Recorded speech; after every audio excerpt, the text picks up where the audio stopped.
క్రోధినామ సంవత్సర ఉగాది శుభాకాంక్షలు, శుభాశీస్సులు.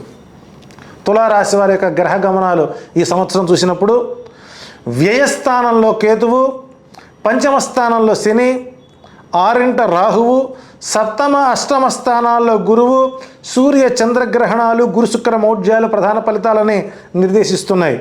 ఈ సంవత్సరం ప్రారంభం నుంచే తులారాశి వారికి అన్ని విధాల యోగ్యదాయకంగా ఉంది. తదనుగుణంగా ఆదాయం 2, వ్యయం 8, రాజ్యపూజ్యం 1, అవమానం 5.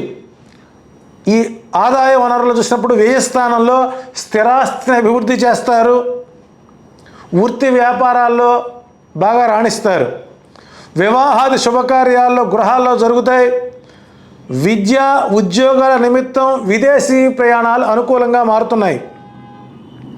తరచుగా దైవ సంబంధమైన కార్యాల్లో పాల్గొనండి.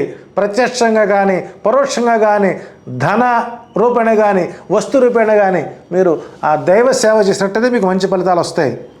కోర్టు వ్యవహారాలు, పెండింగ్ పనులు పూర్తి స్థాయిలో అనుకూలంగా మారతాయి. భార్యకు అనారోగ్య వాతావరణంతో పాటు శస్త్రచికిత్సలు, ప్రయోగ బాధలు, నరఘోష ఎక్కువగా ఉంటాయి. ఉద్యోగులకు, నిరుద్యోగులకు అనుకూల కాలం. వ్యవసాయదారులకు లాభసాటిగా ఉంటుంది. ప్రేమ వ్యవహారాలు వివాహాల దాకా దారితీస్తాయి. ప్రైవేటు రంగ ఉద్యోగంలోని ప్రైవేటు రంగములో పనిచేసేటువంటి ఉద్యోగులకు యజమానుల వల్ల చిక్కులు ఎక్కువ అవుతాయి. తగు జాగ్రత్తలు తీసుకోండి. నూతనంగా వివాహం జరిగిన వారికి మధ్యలో కొంతకాలం పాటు ఎడబాటు వచ్చే అవకాశాలు ఉన్నాయి. తగు జాగ్రత్తలు తీసుకోండి.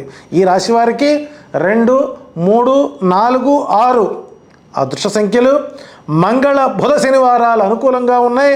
ఈ సంవత్సరం తులారాశి వారు సుబ్రహ్మణ్యేశ్వర స్వామి దర్శనాలు, క్షేత్ర సేవ చేయడం వల్ల శస్త్రచికిత్సల బారి నుంచి బయటపడి ఆనందకరమైన జీవితాన్ని గడుపుకునే విధంగా మీకు గ్రహ గమనాలు గోచరిస్తున్నాయి. శుభం భూయాత్.